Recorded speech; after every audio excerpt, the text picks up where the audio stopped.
Encore une fois, bonjour. Cette nouvelle vidéo, nous allons continuer là où on s'est arrêté la fois passée, Get Storage. Alors, si vous constatez très bien, quand on a ce qu'on a fait la fois passée, on a tout simplement fait appel à Get Storage que on a utilisé là, on l'a initialisé. Et puis, à l'intérieur ici, on a utilisé le stateful widget dans lequel on a appliqué un counter. Ce counter dans init state, on l'a ajouté en mémoire s'il n'existait pas. S'il existait, on l'ignorait. Et puis là, on a récupéré la valeur de counter qui est en mémoire pour initialiser maintenant la vraie valeur de counter ici. Et avec les deux méthodes, increment et decrement, ce que nous avons fait, c'est récupérer la valeur de counter qui est en mémoire, ajouter 1, puis réécrire en mémoire. Là aussi, on a fait récupérer la valeur de counter qui est en mémoire, soustraire de 1, puis réenregistrer en mémoire. Et là, on a vu que la condition qu'on a placée là-bas, c'était telle que si counter était supérieur à 0, alors on faisait la soustraction, la décrémentation. Mais si ça arrivait à 0, on ne doit plus, puisqu'on ne voulait pas avoir une valeur négative. Et nous avions aussi vu que là, texte enregistré et nous montrait la valeur de counter. Et là, on a utilisé ça pour que lorsque counter est inférieur à 1, que là, la couleur soit grise, sinon ça sera rouge. C'est ce qu'on a fait. Alors, cette fois-ci, ce que nous allons essayer de changer, c'est, comme je vous ai dit la fois passée, moi je n'aime pas utiliser stateful pour n'importe quelle raison, à moins qu'il y ait vraiment une vraie raison pour utiliser stateful. Alors j'aimerais utiliser stateless, parce que le problème, ici j'ai aussi oublié de vous le dire, ici Get Storage va écouter la valeur de counter qui est en mémoire. Si sa valeur change, ça va directement modifier la valeur de counter qui est en local ici. Et puis avec state, ça va directement obliger le widget de se réécrire, donc de se réafficher. Voilà. Donc ici, cela veut dire que juste pour changer la valeur qui est là, on est obligé de changer le tout ici. Bon, c'est pas tellement grave lorsque le projet est petit, mais ça deviendra crucial lorsque le projet sera tellement grand. Alors, qu'est-ce qu'on va faire? C'est ce qu'on appelle le state management. Ici, on va appliquer, comme on a déjà commencé avec Get Storage. Alors là, on va utiliser get de getx. Alors, j'ai pas besoin d'aller vérifier c'est quelle version, je vais tout simplement dire get any. Voilà. Et là, j'ai pas utilisé beaucoup de choses dans get pour l'instant, puisque c'est la première vidéo. Oh, attendez. Laisse-moi reconnecter, voilà. J'ai pas utilisé beaucoup de choses en get. C'est seulement observer la valeur de...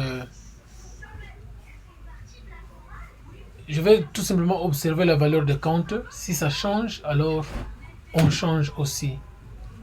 Si ça change, on change aussi. C'est ce que nous allons faire là. Alors, qu'est-ce qu'on va faire? Comme on vient déjà d'ajouter get là-bas, on va faire plusieurs modifications. La première modification, c'est changer stateful en stateless. Alors quand on fait ça, on sera obligé de supprimer ça. on supprime ça. Voilà que init state n'existe pas dans stateless. Alors, même set state aussi n'existe pas dans stateless. Alors, là, const, on enlève ça. Const aussi, on enlève là-bas. Mais non, nous avons un problème. À ce niveau-ci, on nous dit quoi? Set state, là aussi, n'existe pas. On enlève. Là aussi, on enlève. Contexte se trouve. On ne peut pas récupérer contexte avec stateless. Alors, ce que je vais faire tout simplement, c'est faire passer le build context ici.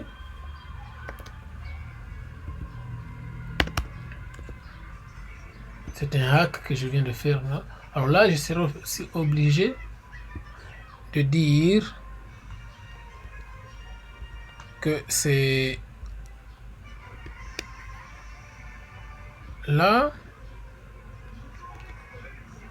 contexte. Voilà. À ce niveau-ci, ça va. Je peux lancer, mais vous allez voir qu'il y aura un problème. Ça ne va pas changer. Je lance l'application.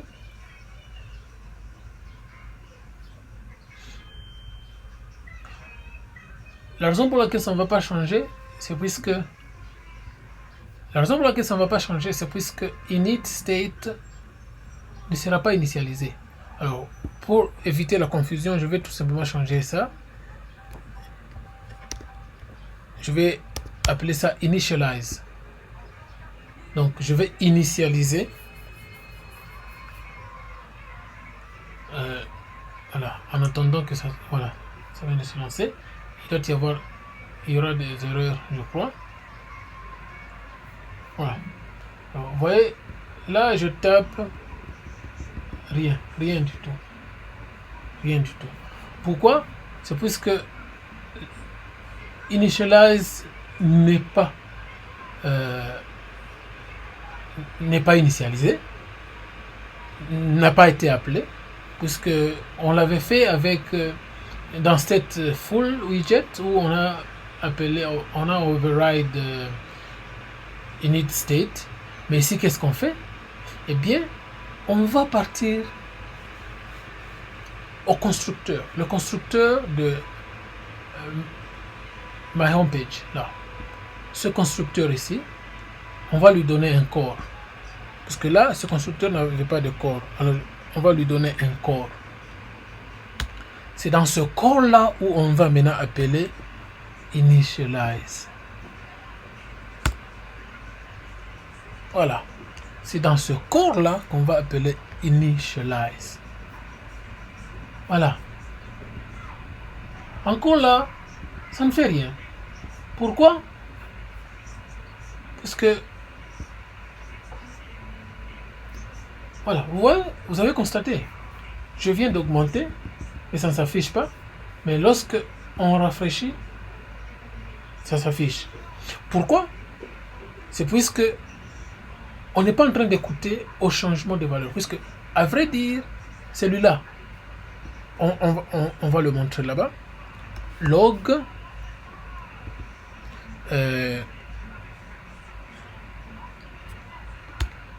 counter to string.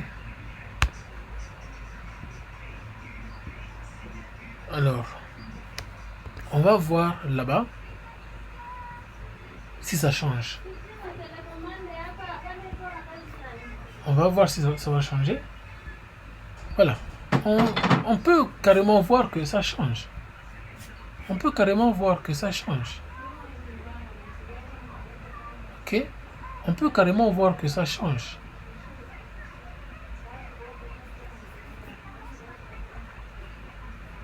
Et attention. Ça change, mais là, ici, ça ne change pas. Pourquoi? C'est pourquoi j'ai fait appel à get. Get ici. Get va nous aider avec le state management. Alors, ce qu'on va faire, c'est changer celui-ci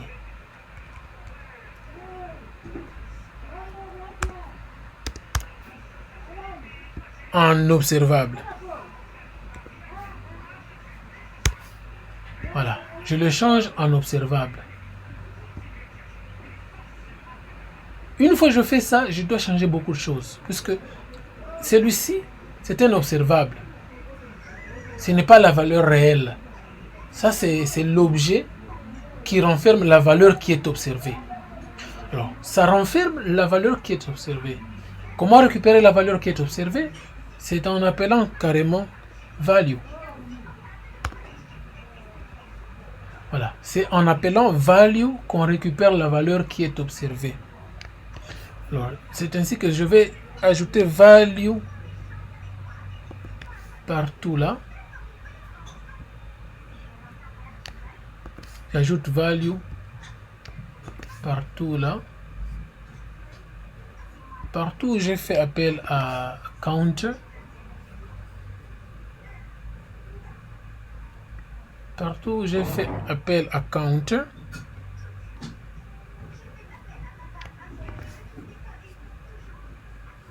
Partout où j'ai fait appel à counter. Ok. Ça, c'est un point. On enregistre. Voyons ce qui va se passer.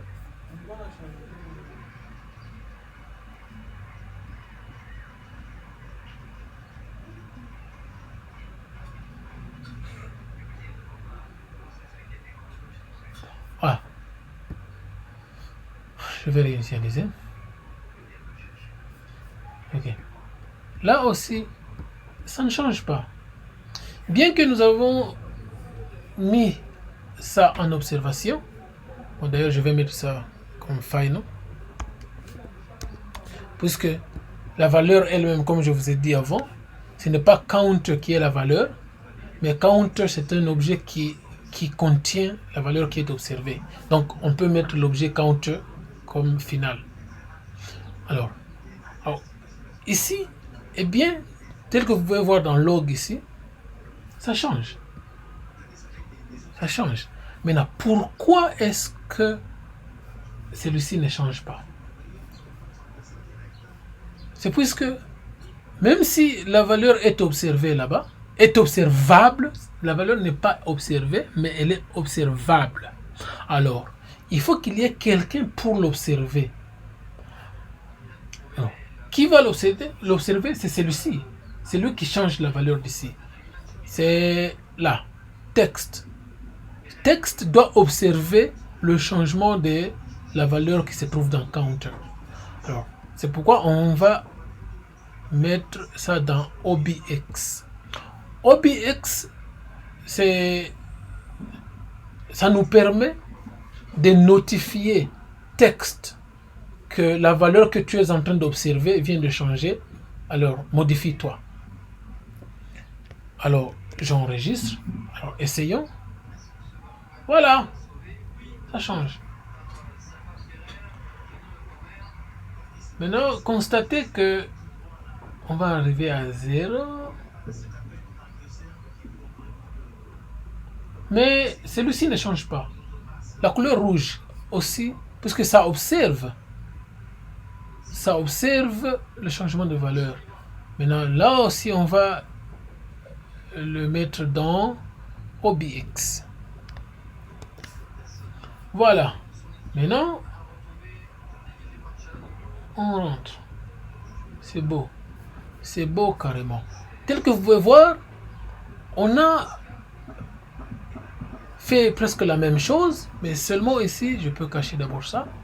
Seulement ici, qu'est-ce qu'on a fait?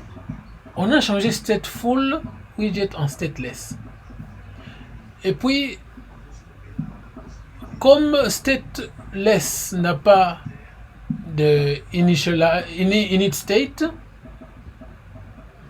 j'ai transformé init state en juste une méthode, initialize. Alors, aussi, stateless widget n'a pas set state. C'est-à-dire que j'ai supprimé les set state qui étaient là. pour pouvoir carrément mettre la valeur directement à counter. Mais le problème qui était là était que ici initialize n'était pas appelé lorsque my home page s'ouvrait. C'est pourquoi on a donné corps au constructeur de my home page où on a initialisé la valeur et la méthode. On a appelé la méthode pour initialiser les valeurs. Là aussi, ça ne tenait pas puisque même si on changeait la valeur de counter, cette counter ici n'était pas observable. Donc on ne pouvait pas savoir que counter venait de changer. C'est pourquoi avec get de getX, on a transformé la valeur int de counter en un objet observable. Alors ici, je vous ai dit que counter ici n'est pas la variable même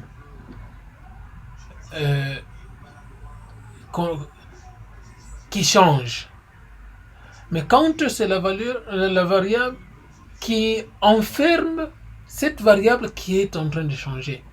Maintenant, vous ne pouvez pas voir vraiment ici, c'est puisque j'ai mis final là-bas. Maintenant, ajoutons quelque chose qui peut maintenant vous faire voir réellement ce qu'il y a. C'est rx int. Voilà. Counter ici, c'est de rx int. C'est de rx int.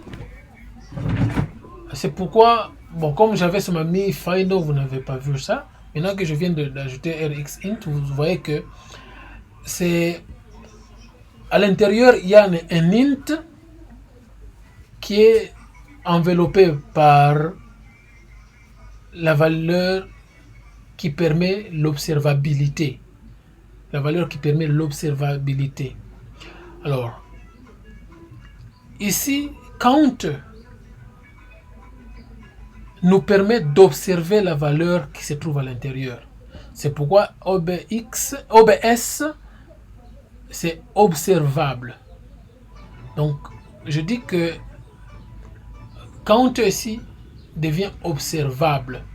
Comme ça devient observable, il faut alors qu'il y ait quelqu'un qui l'observe.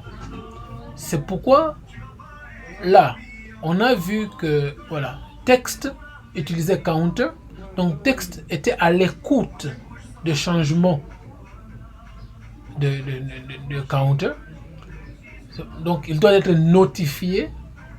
Alors, pour être notifié, on a mis OBX.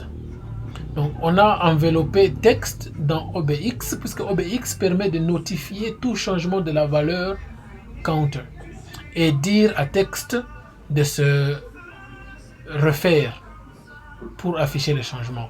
Et c'est la même chose avec floating action button ici. Je n'ai pas enveloppé floating action button là-bas puisque lui il n'observe rien. C'est seulement l'autre qui observe. Puisque si nous essayons de l'envelopper aussi dans OBX, d'ailleurs ça refuse puisque ça constate qu'il n'y a pas. Voilà. Je mets. Alors on va voir ce qui va arriver. Voilà. Voilà. On nous dit que get the improper use of get. Cela veut dire quoi? Nous avons utilisé getX, OBX à l'intérieur. Il n'y a rien qui doit être observé. Donc vous avez utilisé getX ou bien bon, vous avez utilisé OBX, c'est l'autre version de getX. Vous avez utilisé OBX pour notifier rien qui peut être notifiable à l'intérieur. Vous voyez, ici, counter est notifiable et observable, mais là, ici, il n'y a rien d'observable. C'est pourquoi il dit non, non, non, non, non. Enlève ça.